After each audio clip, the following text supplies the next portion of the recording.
சத்தம் காதேஸ் வனாந்தரத்தை அதிர செய்தது. அல்லேலூயா. ஆண்டவரே, இந்த 6ஆம் நாளிலே ஆண்டவரே உம்முடைய கரம் எங்களுக்காக இறங்கி வந்து ஆண்டவரே உம்முடைய வார்த்தையினால எங்களை விடுவிக்க போறீர். ஆண்டவரே, மனுஷன் கரத்தில் நாங்கள் இல்லை ஆண்டவரே, தெய்வத்தோட கரத்தில் நாங்கள் இருக்கிறோம் என்று சொல்லி அந்த நம்பிக்கையோடு ஆண்டவரே உம்மை நோக்கி நாங்கள் பார்க்கிறோம் என்று சொல்லுங்க. இது முதல் ஆண்டவரே அப்பா தீர்க்கதரிசி மூலமாய் கொடுக்கிற வார்த்தை நிமித்தம் ஆண்டவரே இவருடைய ஊழியர்களை கர்த்தர் இன்னும் ஆண்டவரே கீழாகவன் மேலாகும்படியாக இன்னும் ஊழியத்தின் ஆண்டவரே காரியங்களை விசாலமாக்கும்படியாக ஆண்டவரே யாபேஸ் எல்லையை தேவனாய் கர்த்தர் எல்லையை ஆண்டவரே விரிவாக்கின தேவன் ஆண்டவரே இவருடைய ஊழியர்களை கர்த்தர் ஆண்டவரே இந்த நிமிஷம் முதல் கொண்டு ஆண்டவரே கர்த்தர் சகலத்தையும் தந்து ஆண்டவரே ஆசீர்வதிக்க போறதுக்காக ஸ்தோத்திரிக்கிறோம் ஆண்டவரே. விசேஷமாக உம்முடைய தாசனை மறைப்பீராக ஆண்டவரே. கர்த்தர் நீங்க பேசுங்கப்பா. தேவாதி தேவன் நீர் பேசுவீராக ஆண்டவரே. நீர் பேசினால் எங்களுக்கு அற்புதம் ஆண்டவரே. நீர் பேசினால் எங்களுக்கு மகிமை ஆண்டவரே. நீர் பேசினால் எங்களுக்கு விடுதலை ஆண்டவரே. நீர் பேசினால் சமாதானம் ஆண்டவரே. நீர் பேசினால் எங்களுக்கு ஆசீர்வாதம் ஆண்டவரே. தாசனை மறைத்து நீங்க மாத்திரம் பேசுங்கப்பா. அதை கேட்க கூடாதபடி இருக்கிற எல்லா தடையும் எடுத்துப்படுவீராக. கர்த்தர் ஒருவரே வெளிப்படுவீராக ஆண்டவரே. அவரை மறைத்து நீர் பேசும் இயேசு கிறிஸ்து நாமத்திலே பிதாவே, ஆமென்.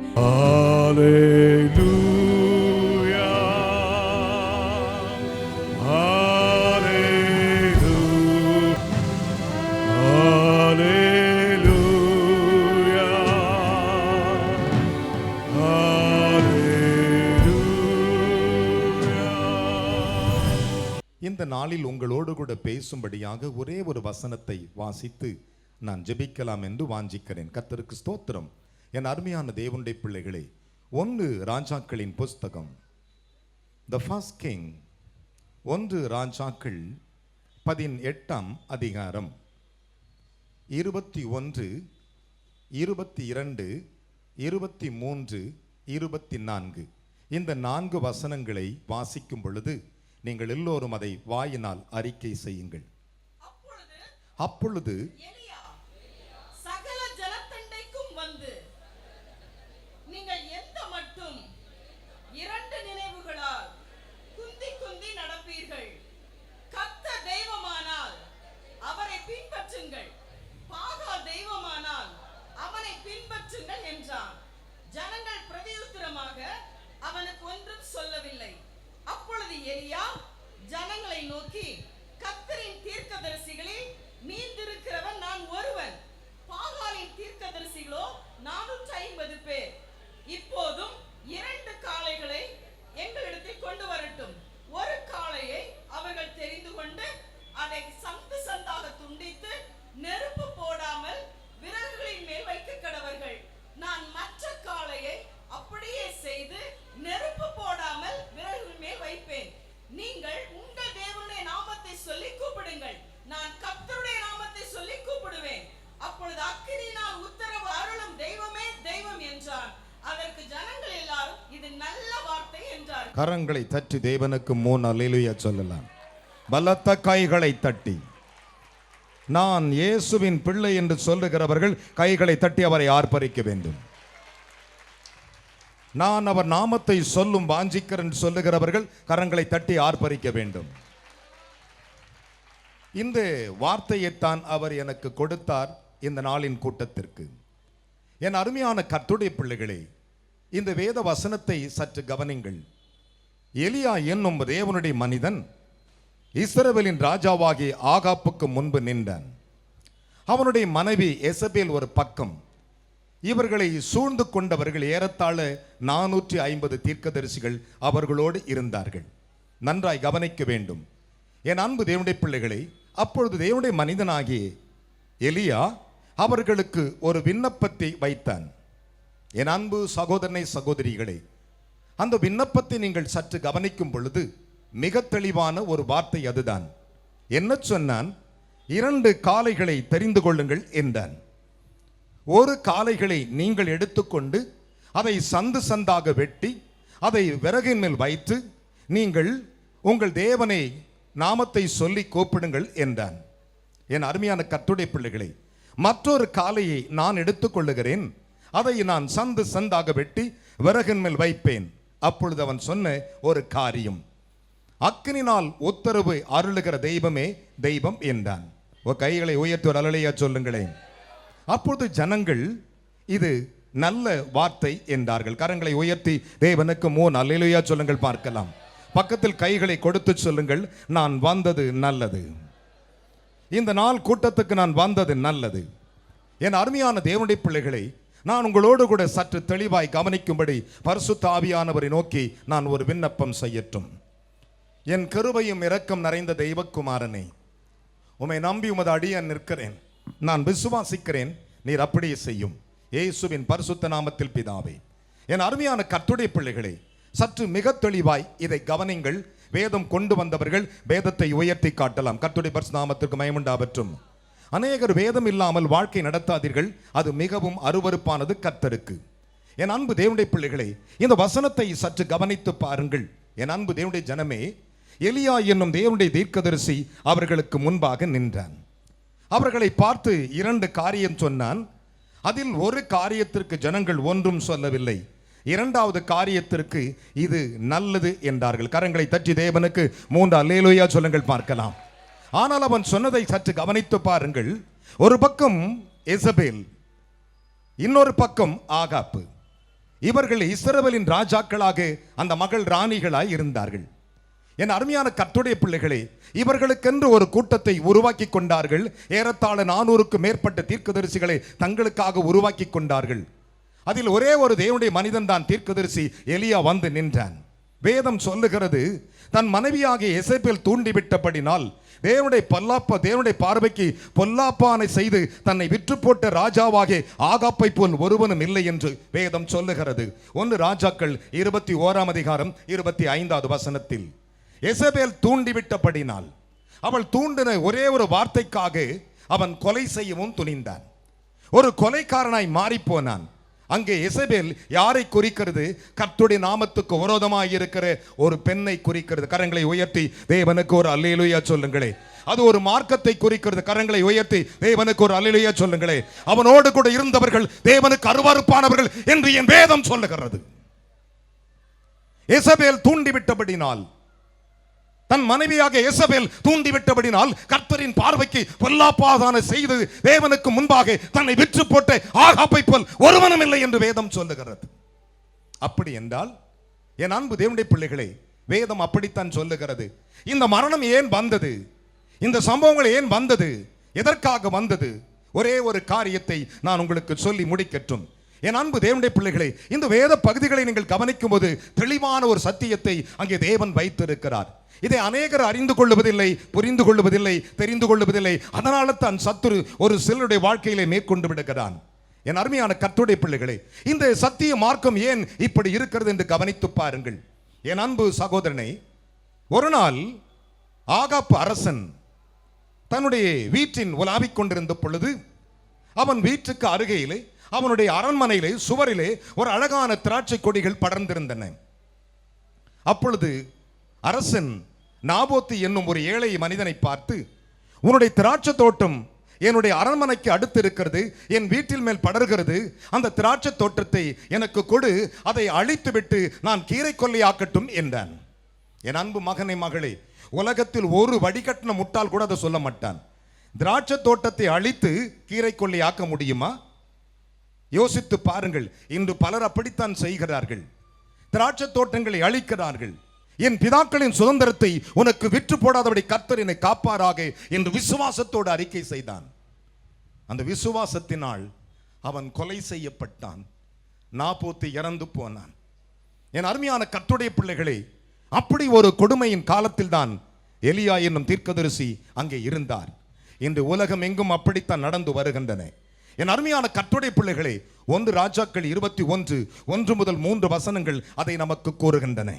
ஆனால் பாருங்கள், முதலாவது தீர்க்கதரிசியாகிய எலியா சொல்லும்போது ஜனங்கள் ஒன்றும் சொல்லவில்லை. அங்கே கூடியிருந்தவர்கள் அத்தனை பேரும் கர்த்தருடைய பிள்ளைகள் தான். அவன் சொன்னான், நீங்கள் உங்கள் தேவனுடைய நாமத்தை சொல்லி கூப்பிடுங்கள். 2 காளைகளில் ஒன்றை எடுத்துக் கொள்ளுங்கள், அவைகளை சந்து சந்தாக வெட்டுங்கள், விறகின் மேல் வையுங்கள், வானத்திலிருந்து அக்கினி வரணும், அதற்கு பதில் வர வேண்டும் என்று சொன்னான். என் அருமையான கர்த்தருடைய பிள்ளைகளை, அதற்கு ஜனங்கள் ஒன்றும் சொல்லவில்லை. 2வதாக மற்றொரு காளையை நான் எடுத்துக்கொள்ளட்டும் என்று சொன்னான். மற்றொரு காளையை நான் எடுத்துக்கொள்ளட்டும் என்றான். நானும் அதை சந்து சந்தாக வெட்டி நான் விறகின் மேல் வைக்கிறேன். அக்னினால் உத்தரவு அருளுகிற தெய்வமே தெய்வம் என்றான். கரங்களை தட்டி தேவனுக்கு 3 அல்லேலூயா சொல்லுங்க பார்க்கலாம். பலத்த கைகளை தட்டி. அதற்கு ஜனங்கள் சொன்னார்கள், இது நல்ல, சத்தமா சொல்லுங்க பார்க்கலாம், இது நல்ல வார்த்தை. ஆனால் அவன் சொல்லும் போது சொன்னான், ஒரே ஒரு காரியத்தை மறக்காமல் சொன்னான், நீங்கள் உங்கள் தேவனுடைய நாமத்தை சொல்லி கூப்பிடுங்கள், நான் கர்த்தரை நோக்கி கூப்பிடுகிறேன் என்றான். கரங்களை தட்டி தேவனுக்கு ஒரு அல்லேலூயா சொல்லுங்கள் பார்க்கலாம். அவன் யாரை கூப்பிடுகிறான்? நீங்கள் உங்கள் தேவனுடைய நாமத்தை சொல்லி கூப்பிடுங்கள் என்றான். ஆனால் இவன் சொல்லுகிறான், நான் கர்த்தரின் நாமத்தை சொல்லி கூப்பிடுகிறேன். யாரை கூப்பிடுகிறேன்? கர்த்தரை நோக்கி கூப்பிடுகிறேன். என் அருமையான கர்த்தருடைய பிள்ளைகளே, இந்த வேத வசனத்தை சற்று கவனித்து பாருங்கள். நான் கர்த்தரை நோக்கி கூப்பிடுகிறேன் என்று சொன்னான். என் அன்பு மகனே, மகளே, அதற்கு ஜனங்கள் சொன்னார்கள், இது நல்ல வார்த்தை. இன்றைக்கு 6ஆம் நாள் கூட்டத்திலே அவர் உங்களுக்கு கொடுக்கிற வார்த்தை நல்ல வார்த்தை. கரங்களை தட்டி தேவனுக்கு 3 அல்லேலூயா சொல்லுங்க பார்க்கலாம். பலத்த கைகளை தட்டி. என் அருமையான கர்த்தருடைய பிள்ளைகளே, இந்த வேத வசனத்தை பாருங்கள். அவன் உங்கள் தேவனுடைய நாமத்தை சொல்லி கூப்பிடுங்கள் என்றான். இவன் சொன்னான், நான் கர்த்தரை நோக்கி கூப்பிடுகிறேன். இன்று இந்த கூட்டத்திற்கு ஒரு மறுபெயர் உண்டு, 7 நாள் துதி ஆராதனை. ஆமென்.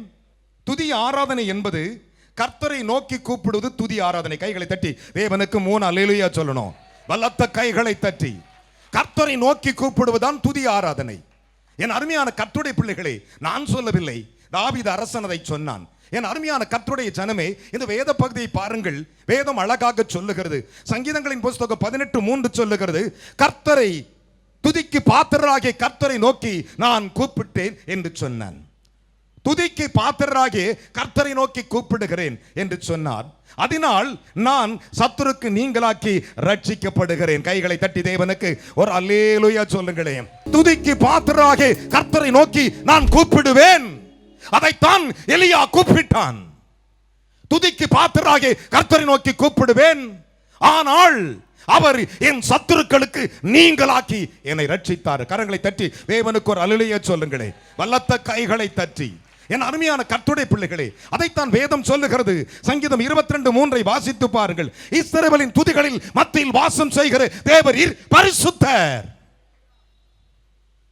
நான் சொல்லவில்லை, வேதம் சொல்லுகிறது. சங்கீதம் 22:3, சங்கீதம் 34:1 வாசித்து பாருங்கள். நான் கர்த்தரை எக்காலத்திலும் ஸ்தோத்திரிப்பேன், அவருடைய துதி என் வாயில் எப்பொழுதும் இருக்கும் என்று சொன்னான். ஆனால் வேதத்தை சற்று கவனிக்க வேண்டும். ஒரு பக்கம் 400 சில தீர்க்கதரிசிகள், மற்றொரு பக்கம் தனி மனிதனாகிய எலியா. ஒருவேளை இந்த மவுண்ட் பகுதிகளே எல்லாரும் சொன்னது போல அல்ல.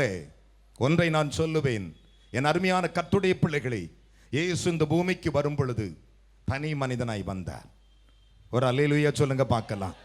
ஒரு அல்லேலூயா சொல்லுங்களேன். ஒரு அழகாக சொல்லுவார்கள், சிங்கம் சிங்களாத்தான் வரும். ஒரு அல்லேலூயா சொல்லுங்க பார்க்கலாம். நான் சொல்லும் யூத கோத்திரத்தின் ராஜசிங்கம் 2000 ஆண்டுகளுக்கு முன்பு மனிதனாய் உலாவும்படி இறங்கி வந்த அந்த யூத கோத்திரத்தின் ராஜசிங்கத்திற்கு 3 அல்லேலூயா சொல்லுங்க பார்க்கலாம். பலத்த கைகளை தட்டி அல்லேலூயா. இன்றைக்கு 6ஆம் நாள் இந்த துதி ஆராதனை கூட்டத்திலே உன்னோடு கூட ஆண்டவர் பேசிக் கொண்டிருக்கிறார் சகோதரனே. வேதம் சொல்லுகிறது, 2 சாமுவேல் 22:4 வாசித்து பாருங்கள். ஸ்துதிக்கு பாத்திரராகிய கர்த்தரை நோக்கி கூப்பிட்டேன் என்று சொன்னான். அல்லேலூயா. 7 நாள்னா துதின்னா எப்படி இருக்குன்னு தெரியுமா? ஒரு அல்லேலூயா சொல்லணும். அல்லேலூயா. ஸ்துதிக்கு பாத்திரராகிய கர்த்தரை நோக்கி கூப்பிட்டேன். அவன் கர்த்தரை நோக்கி கூப்பிட்டான். அவர் என்னுடைய சத்துருக்களுக்கு, எனக்கு விரோதமாக இருந்த வல்லமைகளுக்கு என்னை நீங்களாக்கி ரட்சித்தார். ஆமென் சொல்லுங்க பார்க்கலாம். நான் சொல்லவில்லை.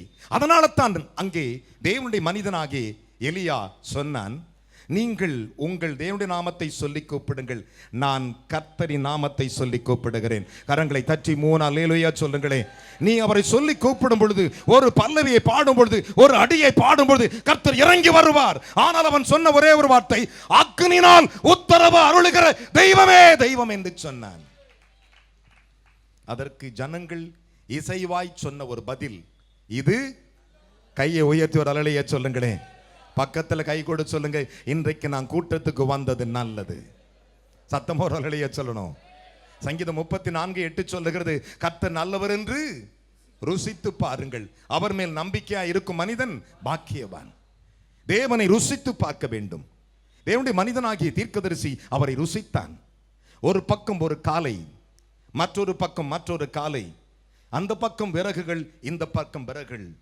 ஆனால் எண்ணெயும் இருக்கக்கூடாது, தண்ணீரும் இருக்கக்கூடாது, நெருப்பு தம் பந்தம் கையில் இருக்கக்கூடாது. ஆனால் நீ கூப்பிடுவாயானால் நல்ல வார்த்தையாய் இருந்தால் அது பற்றி எரியும். கரங்களை தட்டி தேவனுக்கு 3 அலையா சொல்லுங்களே. பலத்த கைகளை தட்டி, நான் இத்தனை வருஷமாக நான் ஊழியம் செய்து கொண்டிருக்கிறேன் என்று சொல்லி அறிக்கை செய்த உன் விசுவாசத்தின் வைராக்கியத்துக்கு தீர்க்க தரிசனமா சொல்றேன், இது சத்தியமானால் திரும்ப நான் வருவேன். ஒரு காரியம் நடந்திருக்கும். கர்த்தர் உலகத்தில் எவனை உள்ள நுழையாதிருந்த ரோமாபுரியையே மாற்றி மனம் திரும்பி வைத்து ரோம் தேசத்தை கர்த்தருடைய தேசமாய் மாற்றின பவுல் இன்றைக்கு கர்த்தருடைய நாமத்தில் உங்களுக்கு சொல்லுகிறேன், என் அருமையான கர்த்தருடைய பிள்ளைகளே, நாம் 2 நினைவோடு கூட குந்தி குந்தி நடக்கிறோம். 2 நினைவோடு கூட நமக்கென்று ஒரு வாழ்க்கை யோசிக்கிறோம். 2 நினைவோடு கூட நம்முடைய எதிர்காலத்தை நோக்குகிறோம். நெவர். நீங்கள் நினைக்கிறது போல வைத்து பிழப்புக்காக இந்த பைபிளை நான் தூக்கி வரல. என் அருமையான கர்த்தருடைய பிள்ளைகளே, இந்த வேத பகுதியை பாருங்கள். வேதம் சொல்லுகிறது, எல்லோ ஜனங்களும் சொன்னார்கள் இது நல்ல வார்த்தை என்றார்கள். இன்று நான் உங்களோடு கூட பேசும் வார்த்தை நல்ல வார்த்தை தான். கரங்களை தட்டி தேவனுக்கு 3 அல்லேலூயா சொல்லுங்கள். பவுல் சொன்னான் எபேசு சபையை பார்த்து, என் அன்பு தேவனுடைய பிள்ளைகளே, கெட்ட வார்த்தை ஒன்றும் உங்கள் வாயிலிருந்து புறப்பட வேண்டாம். நல்ல வார்த்தையே, பக்திக்கு விருதியான பக்தியான வார்த்தை, பக்தி உண்டாக்குற வார்த்தையே உங்கள் வாயிலிருந்து புறப்பட்டால் அதை கேட்கிறவர்களுக்கு பிரயோஜனம் உண்டாக பேசுங்கள். கைகளை தட்டி தேவனுக்கு 3 அல்லேலூயா சொல்லணும். வல்லத்த கைகளை தட்டி. அப்படித்தான் பேசினான். யாரு? எலியா. ஜனங்கள் சொன்னார்கள் இது நல்ல வார்த்தை. ஒரு அல்லேலூயா சொல்லுங்களே. பைபிள்ல நிறைய வார்த்தை நல்ல வார்த்தை இருக்குதுங்க. எல்லா வார்த்தையும் நல்ல வார்த்தைன்னு சொல்ல முடியாது. என் அருமையானவர்களே, துன்மார்க்கர்களுக்கும் தேவன் வார்த்தை வைத்திருக்கிறார், தம்மை தேடுகளுக்கும் வார்த்தை வைத்திருக்கிறார். ஏறத்தாழ 48 வருஷங்கள் நான் ஊழியத்தை செய்திருக்கிறேன். 49ஆம் வருடம் மே மாதம் கடந்து போனது. அந்த ஊழியத்தின் பாதைகளை நான் அறிவேன். எத்தனையோ கணங்கள் ஜனங்களை நான் சந்தித்திருக்கிறேன். ஒன்று மட்டும் எனக்கு தெரியும், என் இயேசு எனக்கு சொல்வதை மட்டும் நான் சொல்லும் சிலாக்கியமுடையவன். வேற ஒன்றும் எனக்கு தெரியாது. என் அருமையான மகனே, மகளே, இந்த வேத வசனத்தை பாருங்கள். கெட்ட வார்த்தை ஒன்றும் உங்கள் வாயிலிருந்து புறப்பட வேண்டாம். நல்ல வார்த்தை வருமானால் உனக்கு முன்பாக இருக்கிற காலை நெருப்பினால் சுட்டெரிக்கப்படும். கரங்களை தட்டி தேவனுக்கு 3 அல்லேலூயா சொல்லுங்க பார்க்கலாம். பலத்த கைகளை தட்டி, நெருப்பினால் சுட்டெரிக்கப்படும். வானத்திலிருந்து அக்கினி இறங்கும். அக்கினில் உத்தரவு அருளுகிற தெய்வமே தெய்வம் என்று சொன்னால் நமக்கு எல்லாம் தெரியும். பார்வோனுக்கும் யோசேப்புக்கும் ஒரு வாக்கு இருந்தது, கர்த்தர் மங்களகரமான உத்தரவு. இது சொல்லாத மனுஷனே கிடையாது. ஹல்லேலூயா. ஆனால் அவன் சொன்னான், அக்கினியில் உத்தரவு அருளுகிற ஒரு தெய்வம் இருக்குதுயா. வேதம் சொல்லுகிறது, எபேசியர் புஸ்தகம் 4:29 அதை பின்வருமாறு விளக்குகின்றன. என் அருமையான கர்த்தருடைய பிள்ளைகளே, அதைத்தான் பவுல் எபிரேயருக்கு எழுதும்போது இப்படி சொன்னான். என்ன சொன்னான்? தேவனுடைய நல்வார்த்தையை இப்பின்வரும் உலகத்தில் ருசி பார்த்ததுண்டோ? Are you taste? தேவனுடைய நல்வார்த்தையை இந்த உலகில் வாழும் நாட்களில் நீ ருசி பார்த்து பார். அந்த வசனங்களை சாப்பிட்டு பார். அந்த வசனங்களுக்கு முத்தம் செய்து பார். தேவனே, இந்த வசனத்தை நான் ருசி பார்க்கிறேன், என்னை ஆசீர்வதியும் என்று கேட்டு பாருங்கள். சில சமயங்களிலே நம்முடைய இருதயத்தில் மிகுந்த பாரங்கள் வரும். தெய்வத்தை ஒரு பக்கம் கோபிப்போம், மற்றொரு பக்கம் உறவுகளை எண்ணி தடுமாறுவோம். என் அருமையான மகனே, மகளே, வேதம் சொல்லுகிறது, எபிரேயர் 6:5 அதை பின்வருமாறு விளக்குகின்றன. என் அருமையான கர்த்தருடைய பிள்ளைகளை சற்று கவனித்து பாருங்கள். அதை சாலமன் அரசன் இப்படி சொன்னான், மனுஷனுடைய இருதயத்தின் கவலை அவனை ஒடுக்குமா? மனுஷனுடைய இருதயத்தில் இருக்கிற கவலை அவனை ஒடுக்கிவிடும், அவனை தாறுமாறாக்கிவிடும். சொல்லுவாங்க, போங்க பிரதர், அங்க போன ஒண்ணு நடக்கல, இங்க வந்த ஒண்ணு நடக்கல. No use brother, no use sister. என் அன்பு சகோதரனே, என் அன்பு தேவனுடைய பிள்ளைகளே, மனுஷனுடைய இருதயத்தின் கவலைகள் அவனை ஒடுக்குமா? நல் வார்த்தை அவனை மனமகிழ்ச்சி ஆக்குமா. கைகளை தட்டி தேவனுக்கு 3 அல்லேலூயா சொல்லுங்க பார்க்கலாம். பலத்த கைகளை தட்டி என்ன விசுவாச கைத்தட்டு 5 நிமிடத்தில் இந்த கூட்டத்தை இன்னைக்கு நான் முடிப்பேன். ஒரே ஒரு காரியம், இந்த இடத்தை விட்டு புறப்பட்டு போகும்போது நீ வந்தது நல்லது, வார்த்தை நல்லது. கைகளை தட்டி அப்பாவுக்கு. மனுஷனுடைய இருதயத்தில் வரும் கவலைகள் இருக்கிறதே அவனை ஒடுக்கிவிடும். அவனுடைய இருதயத்தை ஒடுக்கும். அவனு கவலையால் நிறைந்திருப்பான். சிலவங்க சொல்லுவாங்க, என் வாழ்க்கையே போச்சு ஐயா. ஆண்டவர் இருக்கிறாரா? இருக்கிறார் அம்மா. உன்னுடைய இருதயத்தில் கவலைகள் வரும் பொழுது உன்னை அதை ஒடுக்கிவிடும், உன்னை சுக்குநூறாக்கிவிடும். ஆனால் நல் வார்த்தை வரும் பொழுது இருக்குதே, அதை உன்னை மகிழ்ச்சி ஆக்கும். கைகளை தட்டி தேவனுக்கு 3 அல்லேலூயா சொல்லுங்க பார்க்கலாம். பலத்த கைகளை தட்டி. நான் சொல்லவில்லை, நீதிமொழிகள் 12:25 அதை பின்வருமாறு விளக்குகிறது. அந்த வசனத்தை வாசிக்க நாம் கேட்போமா? நீதிமொழிகள் 12:25. மனுஷனுடைய இருதயத்தில் உள்ள கவலை அதை ஒடுக்கும். கவனித்து பாருங்கள்.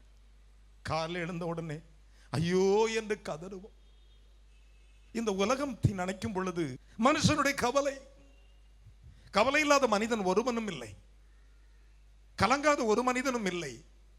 நாம் புலம்பும் பொழுது யாராவது ஒருவர் நமக்கு ஆசீர்வாத வார்த்தை சொல்ல மாட்டார்களா?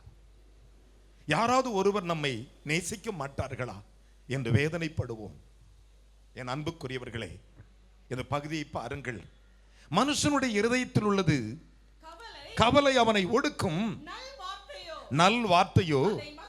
கரங்களை தட்டி தேவனுக்கு மகிழ்ச்சியோடு 3 அல்லேலூயா சொல்லுங்களேன். பலத்த கைகளை தட்டி. என் அருமையான மகனே மகளே, அதை மகிழ்ச்சியாக்கும், அதை மகிழ்ச்சியாக்கும்.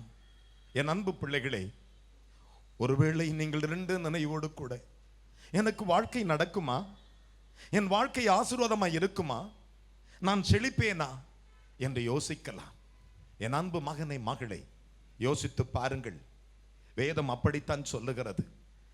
நம்முடைய வாழ்க்கையிலே நம்முடைய இருதயத்தில் இருக்கிற கவலை இருக்கிறதை நம்மை ஒடுக்கிவிடும், முகம் காட்டி கொடுத்து விடும், அவனுடைய பாவனைகள் காட்டி கொடுத்து விடும். எல்லாம் இருக்கும். அவனுடைய இருதயத்தின் கவலைகள் அவனை ஒடுக்கும். எலியா சொன்ன நல் வார்த்தை, ஜனங்கள் எல்லாம் சேர்ந்து சொன்ன நல் வார்த்தை உங்களுக்குள் வருமானால் அது உங்களை மகிழ்ச்சி ஆக்கும். கைகளை தட்டி தேவனுக்கு 3 அல்லேலூயா சொல்லுங்கள் பார்க்கலாம். பலத்த கைகளை தட்டி தேவனுக்கு. ஒன்றே ஒன்று சொல்லுகிறேன், விசுவாசத்தை துவக்கிறவரும் முடிக்கிறவர் அவர் ஒருவர் தான். கரங்களை தட்டி தேவனுக்கு 3 அல்லேலூயா சொல்லுங்கள். வேதம் அப்படித்தான் சொல்லுகிறது. சகோதரனே சகோதரியே, இந்த வேத பகுதிகளை சற்று கவனித்து பாருங்கள். ஒரு நாள் தேவனுடைய மனிதனாகிய சகரியா தீர்க்கதரிசி தேவ சமூகத்தில் நின்று கொண்டிருக்கிறான். கர்த்தர் வந்து அவனிடத்தில் நின்றார். நல்ல கவனிங்கள். கர்த்தருடைய தூதன் ஒரு பக்கம் நிற்கிறான், மற்றொரு பக்கம் சகரியா நிற்கிறான். காணக்கூடாத தேவாதி தேவன் அவர்களுக்கு முன்பாக நின்றார். என்ன நடந்து தெரியுமா? சகரியாவின் புஸ்தகம் 1ஆம் அதிகாரம் 13வது வசனங்களை வாசிக்க நாம் கேட்கலாம். சகரியா 1:13. அப்பொழுது கர்த்தர் என்னோடு பேசின தூதனை பார்த்து நல் வார்த்தைகளையும் ஆறுதலான வார்த்தைகளையும். கைகளை தட்டி ஒரு அல்லேலூயா சொல்லுங்களேன். என்ன விசுவாச கைத்தட்டு. ஒரு பக்கம் சகரியா நிற்கிறான், மற்றொரு பக்கம் தேவதூதன் இருக்கிறான், மற்றொரு பக்கம் காணக்கூடாத தேவாதி தேவன் இருக்கிறான்.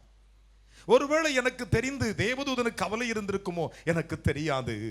தேவதூதனை பார்த்து கர்த்தர் சொன்னார், நல்ல வார்த்தையும் சொல்லிவிட்டு அவனுக்கு ஆறுதலான வார்த்தையும் சொன்னாரா. ஏஞ்சல், கவலைப்படாதே, ஏ தேவதூதனே கவலைப்படாதே என்று நல்வார்த்தை சொன்னாரா. என் அன்பு மகனே மகளே, 66 புஸ்தகத்தில் இருக்கும் வார்த்தைகளை சற்று கவனியுங்கள்.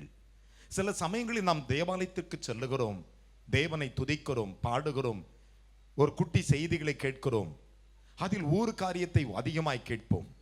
சிலர் இந்தியாவுக்கு தமிழ்நாட்டுக்கு வருவார்கள், ஒரே ஒரு வார்த்தை சொல்லிவிட்டு உலகத்தில் இருக்கிற எல்லாரையும் குற்றச்சடித்து போகும் மனிதர்களை நான் பார்த்திருக்கிறேன். ஆனால் தேவதூதன் வந்து நிற்கிறார், தேவாதி தேவனும் நிற்கிறார். கர்த்தர் அவர் அருகே நின்று சொல்லுகிறார். அவனை பார்த்து என்ன சொன்னாராம்? நல் வார்த்தைகளையும் ஆறுதலான வார்த்தைகளையும். கையை தட்டி ஒரு அல்லேலூயா சொல்லுங்கள் பார்க்கலாம். ஆறுதலான வார்த்தை.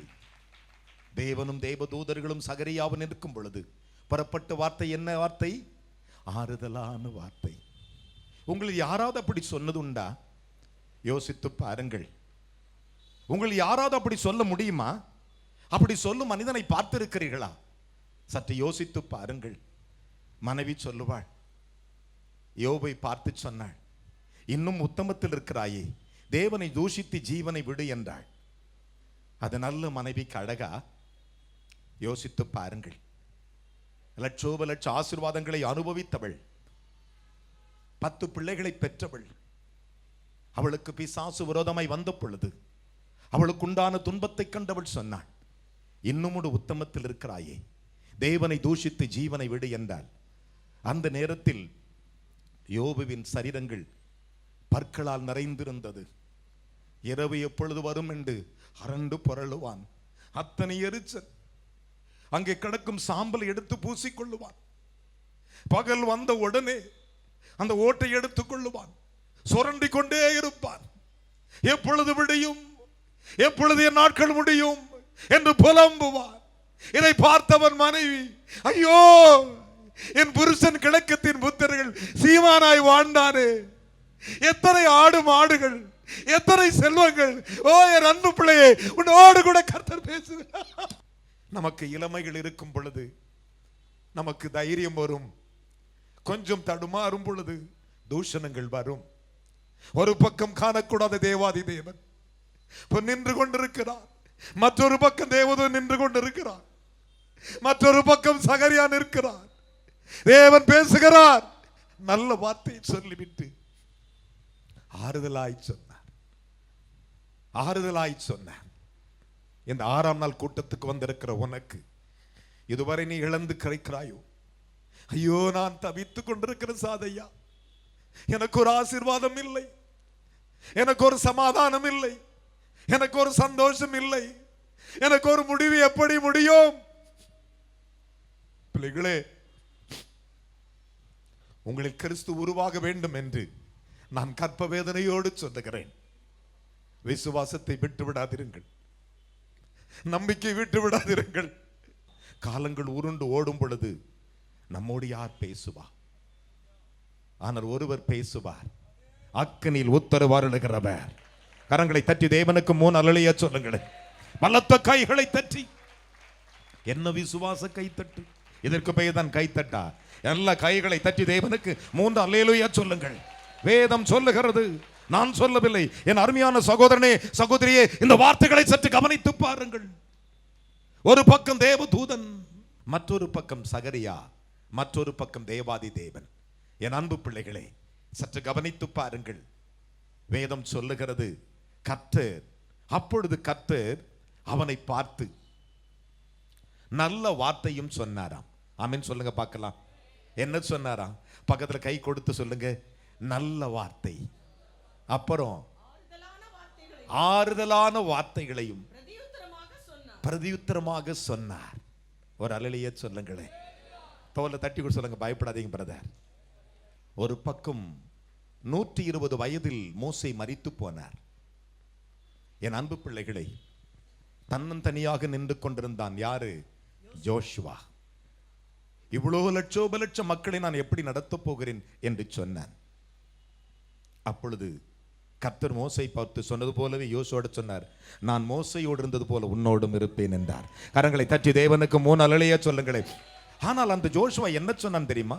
என் அருமையான கர்த்தருடைய பிள்ளைகளே, ஜோஷுவாவின் புஸ்தகம், என் அன்பு தேவனுடைய பிள்ளைகளே, 21:45 வாசிக்க நாம் கேட்கலாம்.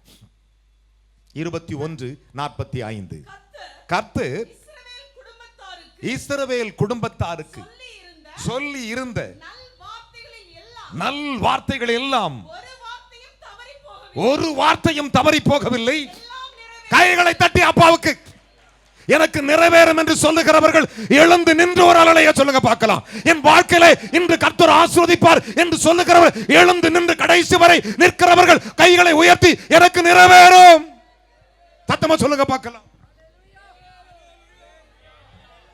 கர்த்தர் சொல்லியிருந்த நல் வார்த்தை எனக்கு நிறைவேறும், ஒன்றும் கைகளை தட்டி 3 அல்லேலூயா சொல்லுங்களே. தவறி போகவில்லை, எல்லாம் நிறைவேறிற்று. எல்லாம். கைகளை தட்டி தேவனுக்கு 3 அல்லேலூயா சொல்லுங்க பார்க்கலாம். கைகளை தட்டி கர்த்தர் நாமத்துக்கு சத்தத்தை கைகளை தட்டி உயர்த்துங்கள். அல்லேலூயா. எல்லாம் நிறைவேறிற்று. விசுவாசிக்கிறீர்களா? வேதம் சொல்லுகிறது, யோசுவாவின் புஸ்தகம் என் அருமையானவர்களே 23:14 வாசித்து பாருங்கள். என் அருமையான கர்த்தருடைய பிள்ளைகளே, இன்று கர்த்தர் உன்னோடு கூட பேசிக் கொண்டிருக்கிறார். 1 ராஜாக்களின் புஸ்தகம் 8ஆம் அதிகாரம் 56 வாசித்து பார். அவர் சொன்ன அத்தனை வார்த்தைகளும் நிறைவேறிற்று. ஒன்றும் கீழே விழவில்லை. என் வாழ்க்கையிலே ஆண்டவர் என்னை ஆசீர்வதிக்க வேண்டும். எனக்கு அவர் சொன்ன நல்வார்த்தை நிறைவேற வேண்டும். ஜனங்கள் எல்லோரும் சொன்னார்கள், இது சத்தமா சொல்லுங்க பார்க்கலாம், இது நல்ல வார்த்தை என்று விசுவாசிப்பாயானால் உன் பைபிள் அங்கே உன் சேர்ல வச்சிட்டு 2 கையை உயர்த்திக்கோ. உன்னுடைய வாழ்க்கையிலே ஒரு ஜீவனின் அடையாளமாய் எடுத்துக்கொள். என் அன்பு மகனே மகளே, உன்னோடு கூட அவர் சொன்ன நல்வார்த்தை அதுதான். எனக்கு நிறைவேறும், என்னை ஆசீர்வதிப்பார் என்று சொல்லி நீ விசுவாசிப்பாயானால் நீ இருக்கும் இடத்தை விட்டு அப்படியே கரத்தை உயர்த்தி கொண்டே முன்னே வருவாயாக. இருக்கும் இடத்தை விட்டு கரங்களை உயர்த்தி கொண்டே அப்படியே முன்னே வருவீர்களாக. அப்பொழுதுதான் உங்களுடைய வாழ்க்கையிலே நீ ஆசீர்வாதங்களை காண முடியும். உன்னுடைய அற்புதத்தை நீ பெற முடியும். அவர் சொல்லிய நல்வார்த்தை ஒன்றும் தவறி போகவில்லை. எல்லா வார்த்தையும் நிறைவேறிற்று. ஒரு வார்த்தையும் தவறவில்லை. எல்லாம் நிறைவேறிற்று. Thank you Lord. Thank you Jesus. வாழ்நாள் எல்லா கைகளை உயர்த்தி. Thank you Jesus. Thank you Lord. Thank you Jesus name. Thank you. அந்த சேர் எடுத்துங்கள். Thank you Lord. அந்த சேரை அப்புறப்படுத்துங்கள். அவர்களுக்கு வழிவிடுங்கள். Thank you Lord. உங்கள் கைகளை உயர்த்தி கொண்டு உன்னோடு கூட பேசியிருக்கிறார். ஜனங்கள் எல்லோரும் சொன்னார்கள், இது நல்ல வார்த்தை என்றார்கள். என் அன்பு மகனே மகளே, உன் கரங்களை உயர்த்தி நீ 2 கைகளை உயர்த்தி கொண்டு எரேமியாவின் புஸ்தகம், யாரும் பைபிள் எடுக்க வேண்டாம், 2 கையை உயர்த்தி வசனத்தை மட்டும் காதில் கேட்டு அந்த வசனத்திற்கு உன்னை ஒப்பு கொடுத்து விடு. நான் உங்களை ஆசீர்வதிக்க முடியாது. நான் அவர் நாமத்தை சொல்லி ஜெபிக்க முடியும், எலியாவை போல அவர் நாமத்தை சொல்லி கூப்பிட முடியும், எலியாவை போல. ஆனால் அற்புதங்களை செய்கிறவர் சேனைகளின் கர்த்தர், ஆசீர்வாதங்களை கொடுக்கிறவர் சேனைகளின் கர்த்தர். 2 கைகளை உயர்த்தினவர்களாக எரேமியா தீர்க்கதரிசனத்தின் புஸ்தகம் 33ஆம் அதிகாரம். எல்லார் கரங்களை உயர்த்திக் கொள்ளுங்கள். உயர்த்தி கண்ணை திறந்து கொள்ளுங்கள். என்னை பாருங்கள். உங்கள் கண்களில் வடிக்கும் கண்ணீர் அவர் பார்ப்பார். இந்த வசனத்தை உனக்காய் அதை காதுகள் கேட்டு அந்த வார்த்தை நீ அறிக்கை செய்யும் பொழுது உன்னை அவர் ஆசீர்வதிப்பார். உனக்குள் இருக்கிற கட்டுகள் அருந்து விழும். உனக்குள் இருக்கிற நோய்கள் உன்னை விட்டு விலகும். நீ எத்தனை வருஷமாய் தவித்து உன் தவிப்பை அவர் அறிந்திருக்கிறார். அவர் சொன்னார், நான் சொல்வது நல்வார்த்தை என்றார். நான் சொல்வது நல்வார்த்தை என்றார்.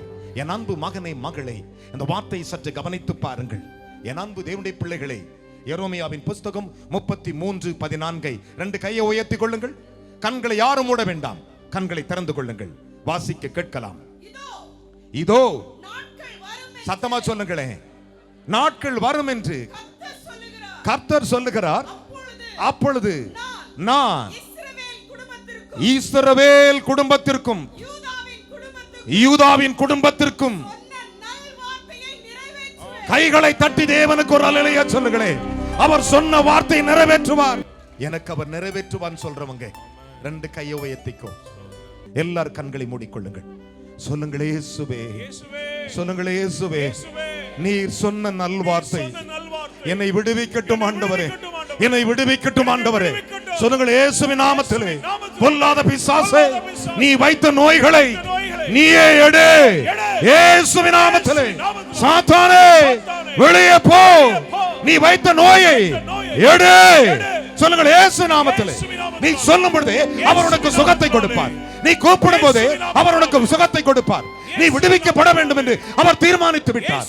சொல்லுங்கள் இயேசுவே, நல்ல வார்த்தையின்படி என்னை சுகமாக்குவீராக, என்னை சுகமாக்குவீராக இயேசுவின் நாமத்திலே. ஏசப்பா சொல்லுங்க, ஏசப்பா என்னை ஆசீர்வதியும், என் வியாதி மறையட்டும், என் வாழ்க்கை இந்த கஷ்டம் மறையட்டும், உம்முடைய நல்வார்த்தை என்னை ஆசீர்வதிக்கட்டும். இயேசுவே, வார்த்தை தவறாமல், வார்த்தை தவறாமல் எனக்கு விரோதமாய் இருந்து எல்லா போராட்டமும் இயேசுவின் நல்வார்த்தையினாலே விடுதலையாவதாக, விடுதலையாவதாக இயேசுவின் நாமத்திலே. இந்த நாளிலே இவர்களை கனப்படுத்தும் மனதார ஜெபிக்கிறேன் இயேசு ரட்சக நாமத்தில் பிதாவே, ஆமென், ஆமென்.